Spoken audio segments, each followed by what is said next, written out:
morning, everybody. It is Tuesday, and that means it's time for a No Tag Tuesday. This is really, really harsh lighting. I'm so sorry about that. I think I might put a hat on just to get some, hold on, I'm going to put a hat on just to get some sun off my face. All right, I'm going to open the door. This is better lighting. This is my bedroom door, and I have a moment of peace right now before I get the whole world up and about. This is a No Tag Tuesday, so I'm not tagging anybody, but if anybody wants to do the tag, you're welcome to do it.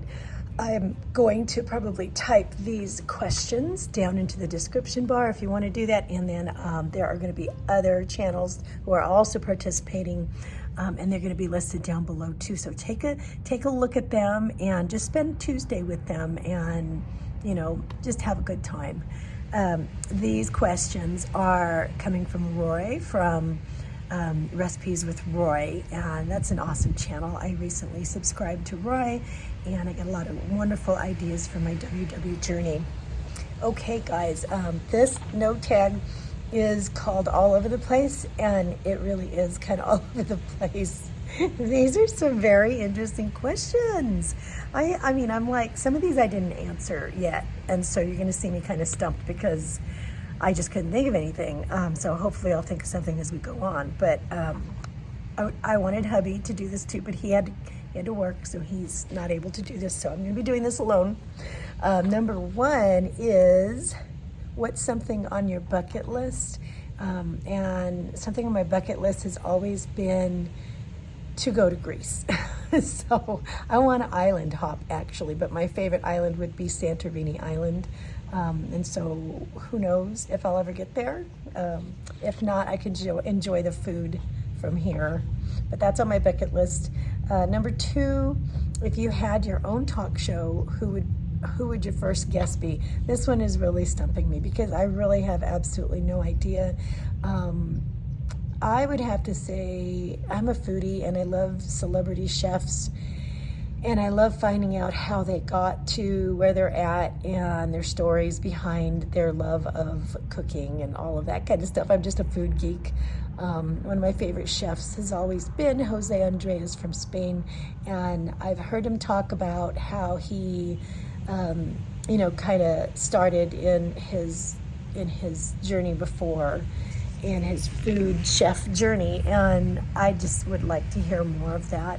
Also, another chef that I've always really liked is Rick Bayless. He cooks Mexican food from Mexico, and I've always loved his his show, and just I'd like to hear the places that these people have been to and the people they've worked with to become who they are and to be able to acquire their skills they're at.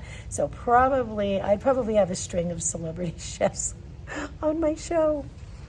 All right, number three, what's the best animal noise you can make, the best animal sound? I'm not going to do them because you'd think I was absolutely nuts, but I think in the past I have been able to make a monkey, and what else? A monkey, a chicken, a rooster, maybe a peacock, and a whale. Yeah, so monkeys are pretty easy, I think, but whales take, if I made all these noises, you'd just call the crazy house on me, but those are my noises that I could probably make pretty well. All right, let's see. Number four, would you rather win an Academy Award, an Olympic medal, or a Nobel Peace Prize? I think they're all admirable things to win, coming from a lot of hard work, but I would have to say Olympic medal, just because I just have always admired the amount of discipline that it takes. And not just the discipline that it takes to win that, but I also really like the teamwork. A lot of times it takes working with the team to do that. And everything that has surrounded, winning that Olympic medal I've always really admired that. Okay, number five, sorry. If you could time travel, would you go back in time to meet your ancestors or forward in time to meet your descendants? I would have to say I would go back in time to meet my to meet my ancestors, just because I think maybe I could learn something from them or from their experiences, and take that back with me rather than going forward. In some way, I feel a little pessimistic about meeting my descendants because I'm going, I don't really want to be like bummed out and go, oh, well, that didn't work. But then again, I could go forward and see how they're doing, and then maybe that would spur me on to do better to influence them and future generations. So, but I'd still have to say I'd rather go back than forward. All right, number 6. What's the most out of character thing you've ever done? I'd really like to ask these questions to my husband. I would have to say for me, this is kind of hard because the things that you do actually, they reflect who your character is. So it wouldn't really be out of your character, right? Because it becomes part of who you are. But I would have to say probably getting a tattoo, just because, I like tattoos on other people. I think sometimes they're really lovely. But for me, it's just out of my character, I think, to get them, to where they're visible. I did make the choice to get one at one time many years ago, and I did get it in a place that was optional for me to be able to not have it out if I don't want it out. And so I'm not sorry that I got it, but I probably wouldn't get any more. It's just, it's, again, I'm not saying I don't like them on other people. I just think for me it's out of character. And I think a lot of people are kind of surprised when they found out, that I did get one. So anyway, finding out what it is and where it is a whole other tag. So I won't even get into that. But yeah, so that'd probably be it. Number 7. Would you rather spend your life living in an RV or in a sailboat? I always wanted to live in a sailboat. And one of the things that my husband told me when we were dating was he wanted to marry me and he wanted us to sail to Jamaica. And so I think that was kind of something he'd rather live in too. However, as much as I like a sailboat and I think it's so romantic in some ways, I think that, I've seen some really nice RVs, and one of my sisters and her husband, they recently got an RV, and it is absolutely amazing. It looks like one of those rock star RVs, where they take tours in, and it looks really comfortable. So I don't know. I mean, I'd have to say for the romantic aspect that I've always had, I would say a sailboat still, but sure would be nice to be in an RV once in a while and take go glamping, right? All right, number 8. If you can have an unlimited supply of one thing for the rest of your life, what is it? I would have to say, a lot of people are going to say I'd rather have gold or money or whatever. And I don't know. I'd have to say, my first inclination was to say oatmeal because I love oatmeal so much. But I really can't think of anything else. I could do a lot with oatmeal. That's really all you need. Definitely, I guess I'd have to say, if it was something, no, I really wouldn't say money. I'd have to say friends, because if you had good friends and an unlimited supply of them, then you have everything you need, right? Because you would share everything anyway. So, I don't know. If it was something, I'd have to say friends. If it was food, I'd have to say oatmeal. All right. Number 9. Let's see. What slang word do you wish would go out of style? I had to think about this, and I had to look up what are slang words, because I don't really use a lot of slang words. So it's what are slang words these days? And one of them, I think, I don't know, some people, this might upset some people, but maybe not. I'd wish it would go away is just the word boomer.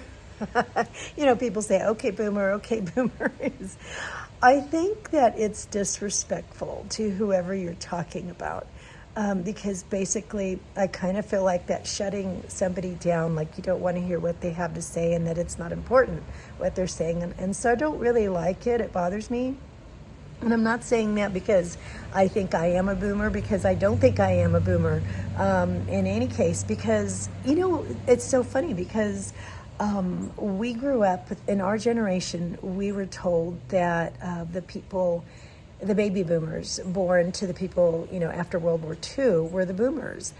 And those people were like the people that led the cultural revolutions in the 70s, and the hippies and all that. Well, I was younger than that. I mean, I was just like a little baby. I was just like maybe just born, during that time. And so I kind of feel like I didn't participate in all that. I didn't participate in the 70s movements and the Woodstock stuff and all that. I was just too young. So me and my husband, on our age group, we feel like we kind of like missed that. So we don't consider ourselves to be boomers, because those are the people who were like 10 years older than us. And so if somebody were to say that to me, I don't believe it, because I think our group, or our generation, got kind of skipped over.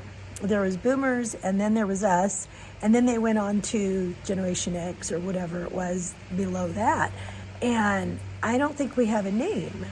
And so I kind of feel like we're just like the forgotten kids, or the invisible generation or something. But I kind of feel like that doesn't really include us. So, but anyway, that's the phrase I wish would go away.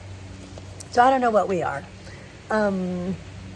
Number 10, if you had to swap your legs with, I'm interested too. If you are like in your 50s, like we're 55, like so it's like mid 50s, do you consider yourself a boomer generation, or what do you consider yourself? Because that really does interest me.